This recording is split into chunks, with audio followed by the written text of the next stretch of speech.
battant. Le podcast de tous les aidants, présenté par Christelle Evita et Laurent François. Salut Christelle. Salut Laurent. Comment ça va ? Très bien et toi ? Eh bien écoute, ça va très très bien. Nouvelle année. Et qu'est-ce qui arrive comme ça ? Une invitée ? Eh oui. Et qui est notre invitée ? Fleur. De Lande. Et d'où vient Fleur ? De Toulouse, de par chez moi. Tu te rends compte ? Je me rends compte. Je crois que c'est un signe. Sans doute. Salut Fleur. Salut Laurent. Salut Fleur. Bonjour Christelle. Fleur, tu es la directrice de la communication de l'Oncopole de Toulouse. On va te laisser te présenter. On va parler communication, web-série, cancer. Bref, on te laisse te présenter. Nous sommes tout oui. Donc comme tu l'as dit, je viens de Toulouse. Je suis toulousaine d'adoption. J'étais effectivement auparavant à Paris et j'ai la chance de travailler depuis 1 an et demi comme directrice de la communication et du mécénat à l'Oncopole de Toulouse. L'Oncopole de Toulouse qui est un centre de référence de lutte contre le cancer à Toulouse et qui accueille malheureusement 10 000 nouveaux patients tous les ans. On a plus de 2000 professionnels qui travaillent sur le site, médecins, chercheurs, soignants, beaucoup d'administratifs aussi pour faire tourner tout ce bel établissement. L'Oncopole aura 10 ans l'année prochaine et voilà. C'est une très très belle présentation, n'est-ce pas Christelle ? Magnifique. Je connaissais pas du tout ces chiffres, ce que tu indiques sur le nombre de nouveaux patients, mais aussi sur le nombre de personnes, toutes les équipes présentes. Oui, et c'est la force de l'Oncopole, c'est qu'on a effectivement une partie où l'on soigne, on accueille des personnes donc qui viennent se faire soigner, et il y a aussi un centre de recherche qui est à côté. Et la force de l'Oncopole, c'est justement le lien très fort qui existe entre le centre de recherche et la partie hôpital, on va dire. Et il y a beaucoup de nos médecins aussi qui font partie d'équipes de recherche et nos chercheurs ont aussi l'habitude de travailler avec les médecins et les soignants. Donc ça permet aussi sur certains sujets d'accélérer l'accès à l'innovation et faire en sorte que des pistes de traitement ou des pistes de prise en charge puissent effectivement être proposées assez rapidement aux patients. Fleur, est-ce que tu pourrais nous présenter ton métier en tant que DIRCOM de l'Oncopole ? Avec plaisir, Christelle. DIRCOM d'un hôpital et d'un centre de recherche, ça signifie déjà il y a toute la communication interne, faire en sorte effectivement que toutes les équipes, parce que je vous ai dit ça fait effectivement 2000 personnes avec le centre de recherche et on est 1700 à peu près sur la partie plutôt hôpital.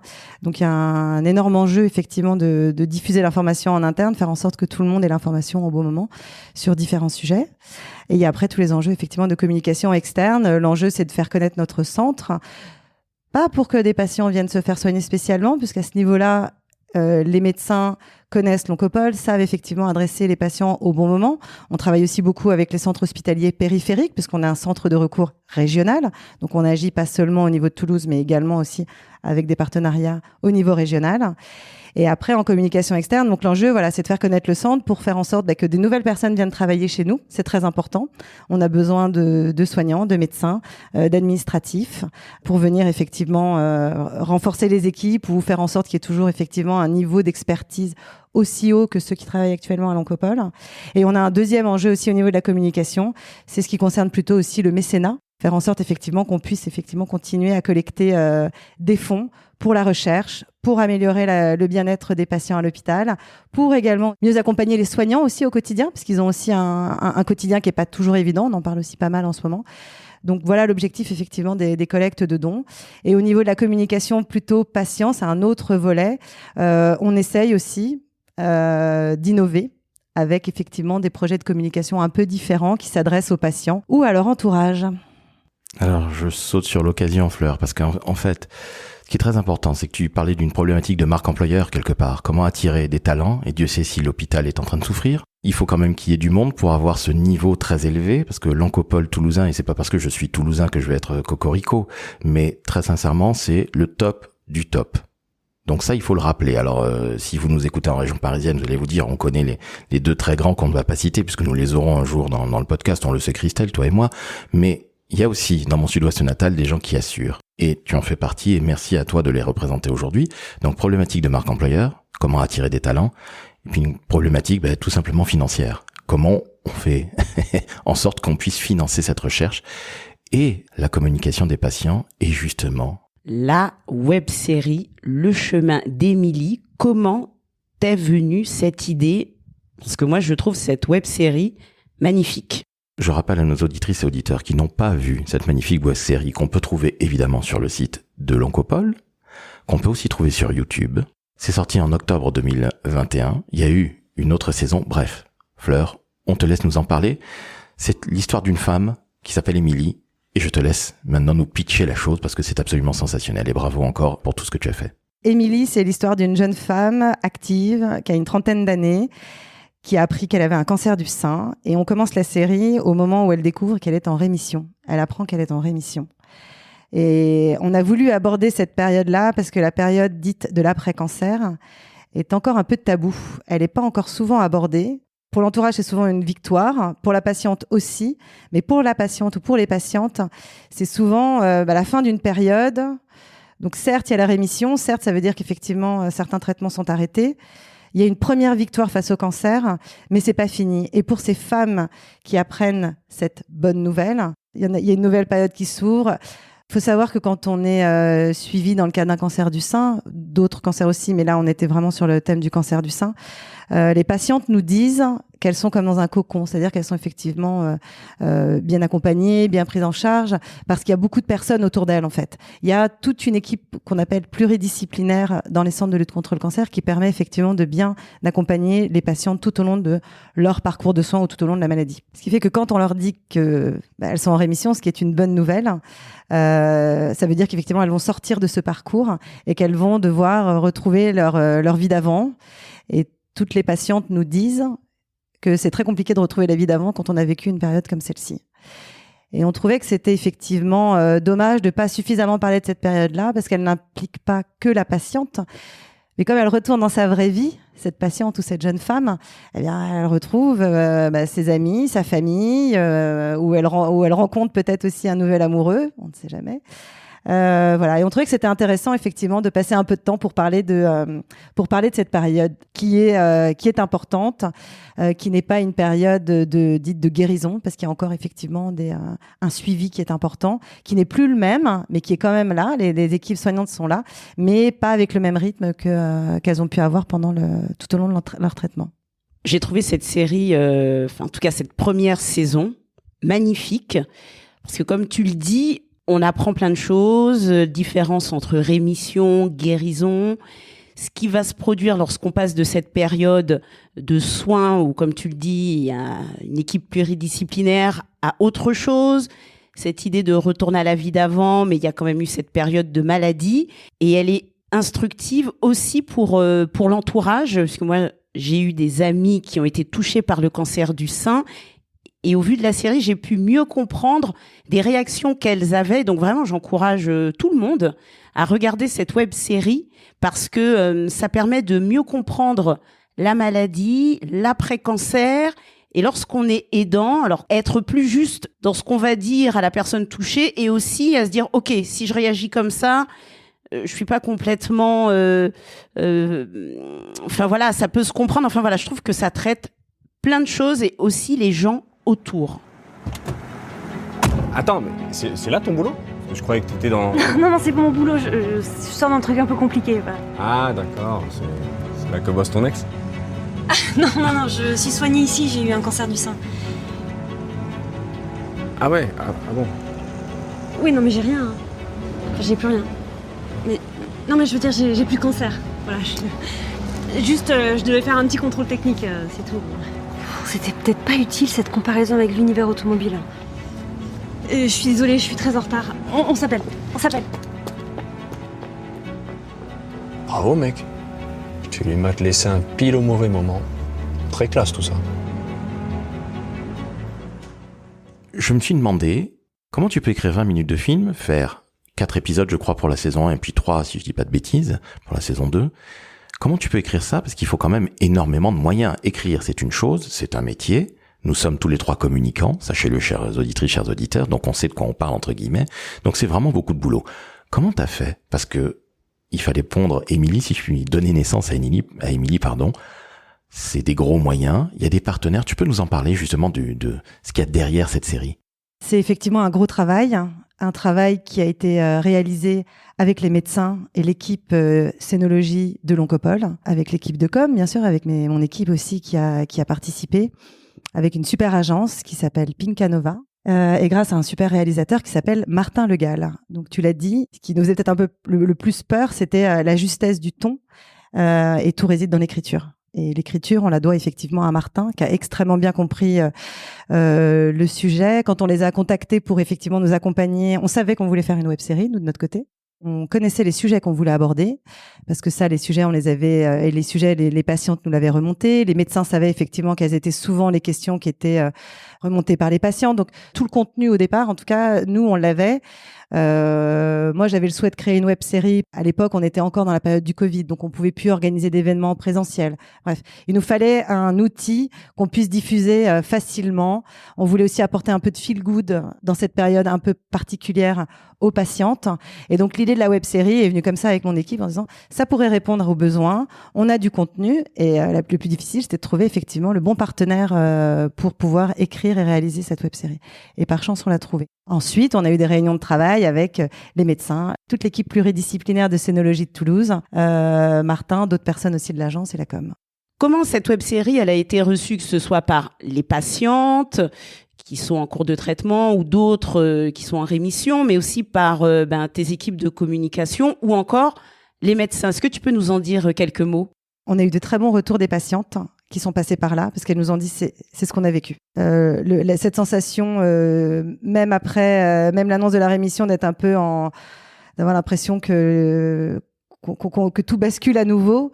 Elles nous ont dit c'est ce qu'on a vécu effectivement. Donc les patientes se sont retrouvées et c'était vraiment les premières personnes à qui on s'adressait. C'était celles qui normalement viennent à l'occasion d'une journée sur place à l'Oncopole dédiée à l'occasion d'Octobre Rose, etc. Celles qui normalement se déplacent pour avoir un petit peu une bulle d'air, une soupape, etc. C'était à elles qu'on s'adressait avec cette web-série-là. Les retours ont été positifs. Elles nous ont dit que c'était ça. On a travaillé aussi avec des patientes. Il y a des patientes qui jouent à chaque fois dans chaque saison. Les scripts ont tous été relus, bien sûr par les équipes médicales, par la direction, etc., mais par des patientes. Et on a pris en compte toutes les corrections. Il y en avait très peu. Voilà. Après, il fallait se projeter, ce qui était l'exercice le plus difficile. Et là, je ne vous cache pas que jusqu'à la sortie, jusqu'au visionnage du premier épisode, on s'était dit, bon, on espère effectivement que tout ce qui est écrit prendra forme aussi bien que ce qu'on l'a imaginé. Et ça a marché. Donc, bon retour. Au niveau des médecins et à l'hôpital, je me souviens d'une personne qui m'avait dit je pensais pas qu'on pouvait faire quelque chose comme ça en tant qu'hôpital. Donc, en tant que communicante, j'avoue que j'étais assez contente, effectivement, d'avoir des retours comme ça, parce que si on peut innover dans nos outils de communication, on peut communiquer avec un petit peu plus de légèreté sur certains sujets, et celui-ci nous le permettait, puisque l'après-cancer, on est déjà effectivement dans une autre phase, et on est plutôt tourné vers l'avenir, reprendre une vie, etc. Tout ce travail, Christelle et moi qui sommes autour de la table, et toi évidemment, parce que tu l'as mené, combien de temps ça a pris entre le moment où tu as pensé à ce projet et le moment où c'est sorti, c'est-à-dire en octobre 2021 pour la première saison? Alors, c'est peut-être pas un bon exemple parce qu'on l'a fait très rapidement. L'idée est sortie en juin. On a eu le go, on a trouvé l'agence début juillet. On a écrit entre juillet et août. On a tourné en septembre et il est sorti début octobre. Les 4. Ah. Alors là, vous ne voyez pas nos têtes à Laurent et moi, parce qu'on est tous les trois des communicants. Et donc, avoir un timing qui se soit aussi bien enchaîné et si court, voilà, ça nous coupe la chic à nous deux, parce que je m'attendais à... Voilà, ça pour moi, c'est le temps d'un brief, d'habitude. Mais je vous l'ai dit, on savait, nous, de notre côté, il y avait déjà eu un travail, alors attendez, peut-être... En interne, nous, on avait commencé déjà effectivement et réfléchir. Ouais, mai, juin. Les équipes du comité scénologie ont été extrêmement efficaces. Ils sont arrivés avec un peu une liste de courses. Ils avaient dit voilà ce qu'il faudrait dire sur tel sujet. Après, il y a eu un travail de reformulation, de transformation. Et c'est là où Martin a été exceptionnel. C'est qu'il a tout de suite compris le ton qu'on voulait donner, l'univers qu'on voulait créer. On voulait avoir un peu de légèreté, mais rester quand même extrêmement sérieux.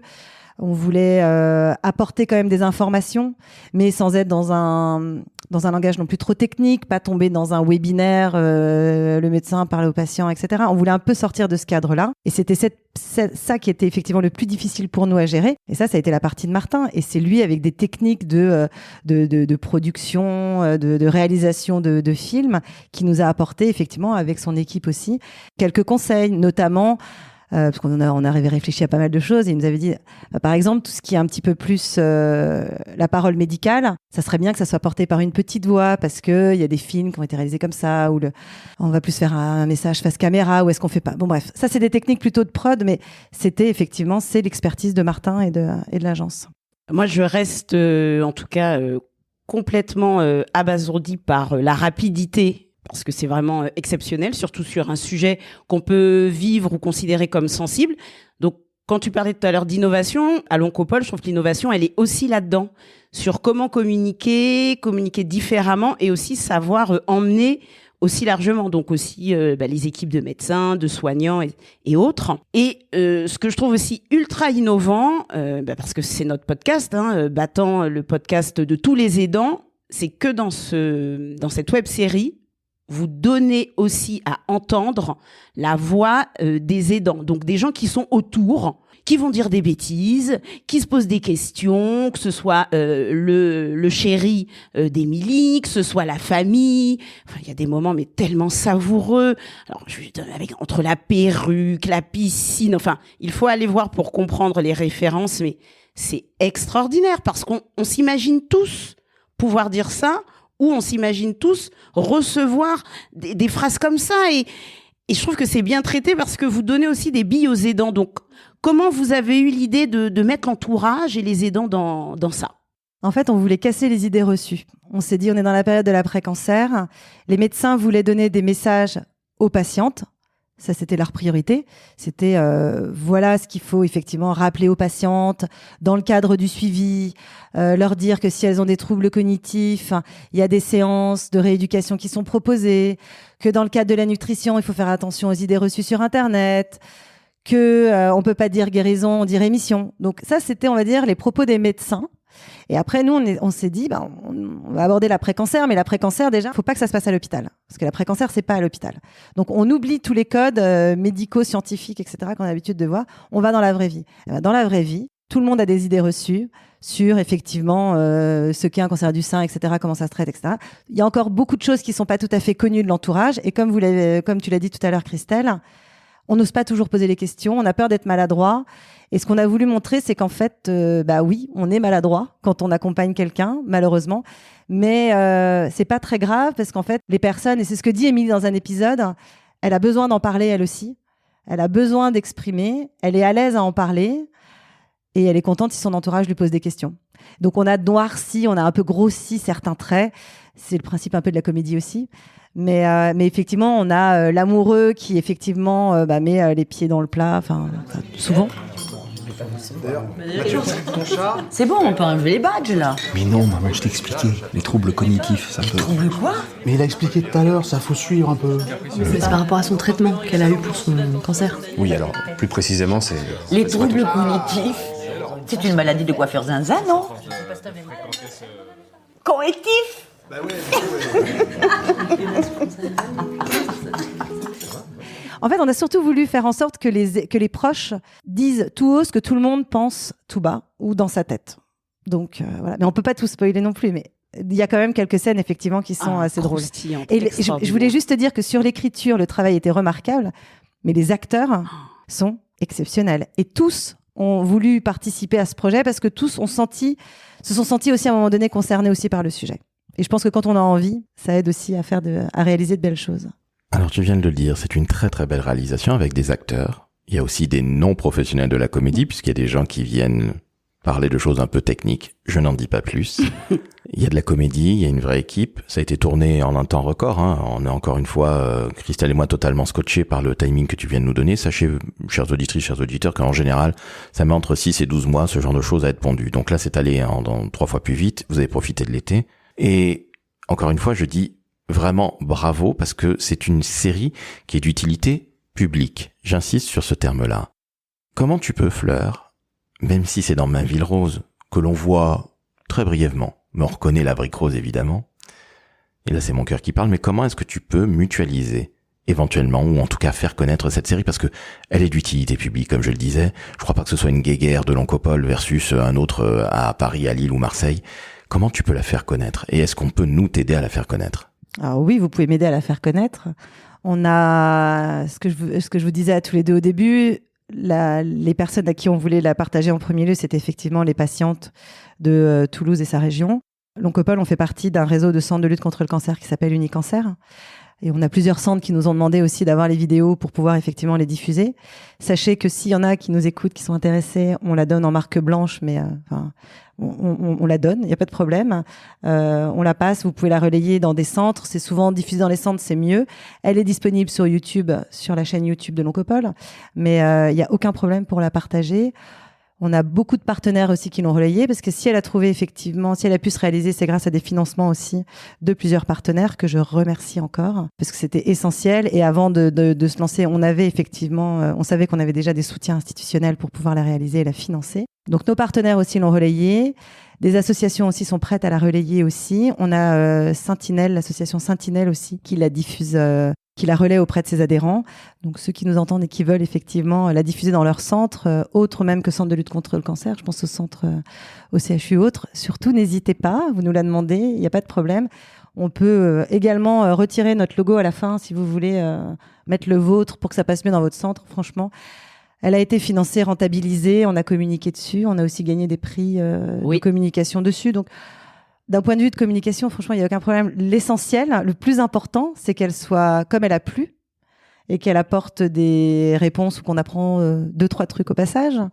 Faut qu'elle soit diffusée le plus largement possible. Donc, à minima, à tous les Octobre Roses et tout le temps. Mais à minima, parce que je le vois, moi, dans les entreprises dans lesquelles je suis, on cherche des choses à faire, etc., bien sûr, mais diffuser à minima le chemin d'Émilie systématiquement pour les personnes qui sont passées par là, pour celles qui sont en train de le vivre, pour les gens autour, c'est vraiment d'utilité publique. Donc bravo. On n'arrête pas de te dire bravo, mais vraiment bravo, parce que je l'ai regardé ce matin, j'ai regardé la première saison et la nouvelle saison. Tu tiens effectivement à ce qu'on fasse bien ce distinguo. On ne peut pas spoiler. Vraiment, il faut aller voir, on peut pas spoiler, on aimerait, mais... On va d'autant moins spoiler que Fleur, les partenaires, on les voit à la fin de chaque épisode. Il y a des laboratoires. Est-ce que tu peux nous en parler? Parce que tu connais bien ce monde des labos, puisque avant d'être la directrice de la communication de l'Oncopole Toulouse, tu étais en laboratoire. Est-ce que ça a facilité les choses pour justement peut-être financer, puis mettre les choses en place avec un petit peu plus de moyens, ou en tout cas faire avancer les choses plus rapidement?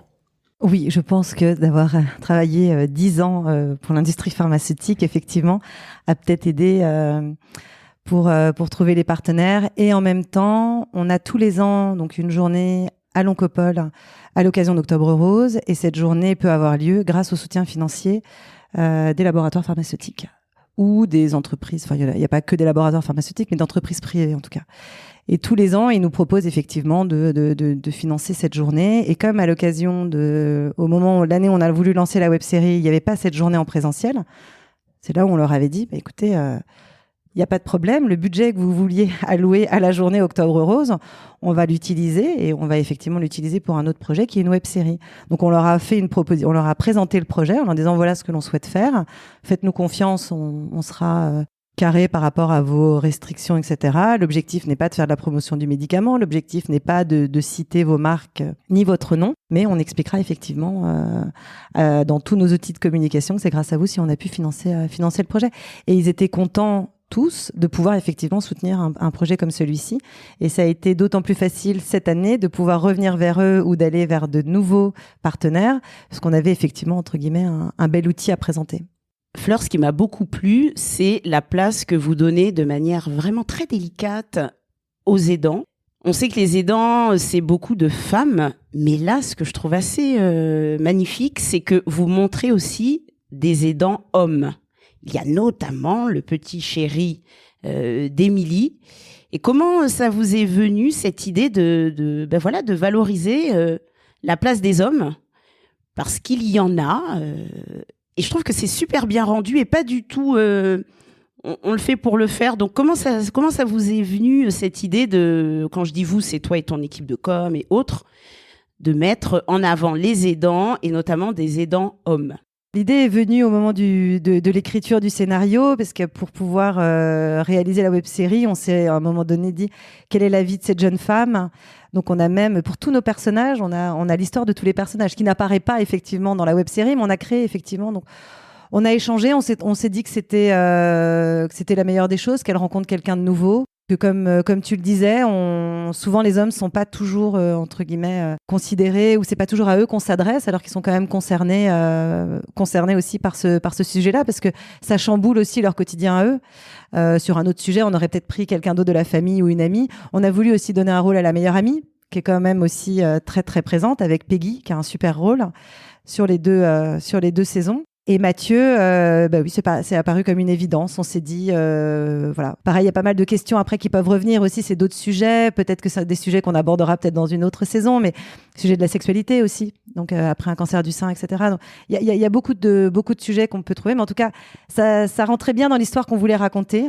Et ça a plu parce qu'en plus, alors c'est important aussi de le dire aux auditeurs, c'est que c'est pas une web-série que pour les femmes, ni pour les copines de femmes qui ont eu un cancer du sein. Il y a énormément d'hommes qui l'ont vu. Et en fait, on a eu des très, très bons retours des hommes qui ont ri. Alors, je ne sais pas si c'est le talent d'écriture, le travail d'écriture de Martin, qui a peut-être justement distillé des blagues qui parleront peut-être plus à des hommes. Je ne sais pas. Je ne sais pas quelle est la solution, mais on a eu énormément de très bons retours d'hommes, aussi bien à l'hôpital qu'à l'extérieur, etc., qui nous ont dit c'est exactement ça. Et merci, parce qu'effectivement, j'ai découvert aussi des choses. Beaucoup de personnes nous ont dit on a appris des choses, on ne savait pas. Je ne pensais pas effectivement qu'on pouvait avoir des trous de mémoire, des troubles cognitifs. Voilà, le fait de se sentir un peu perdu alors qu'on vient de vous annoncer que vous êtes en rémission. Je ne savais pas que ça pouvait être un choc, parce que quand on se dit qu'on est en rémission, on devrait être content. Voilà, c'est bon, la vie repart, etc. Donc là-dessus, on était content aussi que ça touche un autre public, et on avait cette intention de cibler les aidants, pas spécialement de s'adresser à eux, mais de valoriser leur rôle, et même avec leurs phrases peut-être un peu décalées par moment, ou leurs questions un peu farfelues ou gênantes, mais ils sont quand même là au quotidien, et ils sont nombreux. Et puis ce qui est super bien rendu aussi dans la web-série, c'est de voir aussi la personne qui est dans cette période de cancer et de maladie, où on la voit aussi des fois être pas sympa avec les gens qui sont autour d'elle.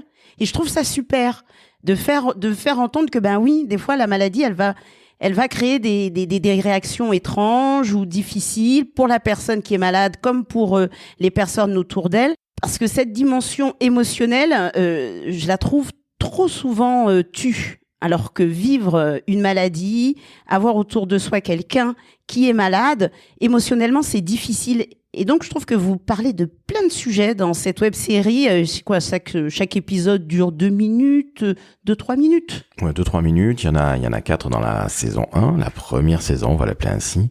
J'ai une question. On peut faire un don à l'Oncopole? Ah oui. Alors comment on fait, dis-nous tout? Tu vas sur la page don IUCT Oncopole et tu peux effectivement faire un don en ligne, sécurisé, tout. Quel talent.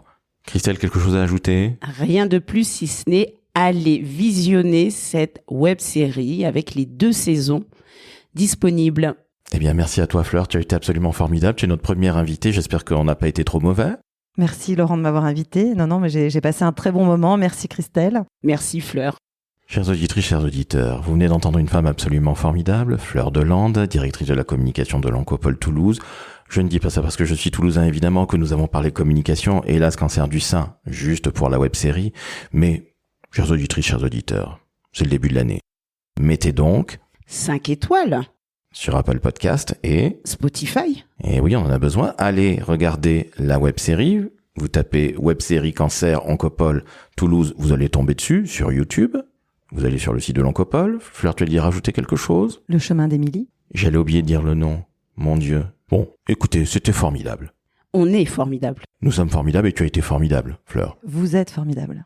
Tu nous enverras ton RIP, s'il te plaît, pour qu'on t'envoie un peu d'argent, évidemment. On fera évidemment un don contre le cancer, et évidemment à l'Oncopole. Bon, on déconne, mais on a parlé d'un sujet extrêmement lourd, mais on en a parlé avec beaucoup de sympathie. Tu as été vraiment au top. Encore une fois, bravo pour le côté Speedy Gonzalez, pour pondre quelque chose d'aussi qualitatif, de top. Parce que là, honnêtement, sachez-le, chers auditeurs, Christelle, t'es bien d'accord, ça met... Oh oui, non, mais ça met 9 à 12 mois. Moi, je reste complètement éberluée, là. Voilà, donc c'est une gestation limite proche de celle d'un enfant. On est d'accord. Voilà, donc certaines personnes ont 12 mois l'enfant dans le ventre. Mais ça se passe mal. Fleur, on te fait de très grosses bises malgré cette saloperie de Covid qui est encore là. On t'embrasse. On te dit à très très vite. Je reviens quand tu veux. Christelle, elle revient, Fleur, ou pas? Évidemment, parce que nous, on veut pas seulement 2 saisons, on en veut beaucoup plus. Donc, à chaque lancement de saison, tu viens l'annoncer dans Battant, le podcast de tous les aidants. Avec grand plaisir. Merci à toi, Fleur. Salut Laurent. Salut Christelle, salut chères auditrices, chers auditeurs, et salut Fleur. Salut Laurent, salut Christelle.